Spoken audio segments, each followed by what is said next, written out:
Airport na tema ng reception ng isang kasal sa Tagaytay City kinaaliwan sa social media. Silipin yan sa report. Bound for a happy married life ang magsing-irog na sina Melvin at Divine. Ready for take-off na raw sila sa panibagong yugto ng pagsasama. Achieved ang airport-themed na reception ng kasal sa Tagaytay City.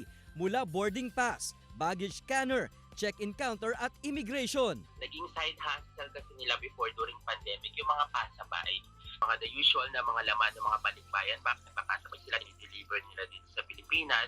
Out of that, nabanggit ko lang na bakit hindi natin siya gawin na parang yung souvenir nyo, parang giving back na rin. Tubong sa Sablayan Occidental Mindoro si groom at taga Pampanga naman si bride. 2018 nang magsimulang magkakilala sa pinagtatrabahuang home care facility sa Abu Dhabi bilang mga nurse.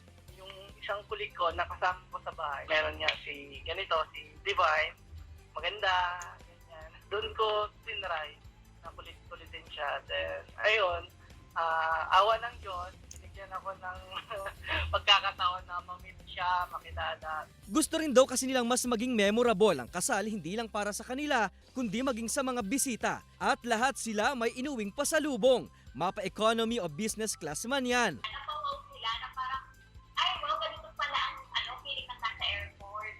Kasi hindi pa naman nakakatravel, overseas, or domestic, gano'n.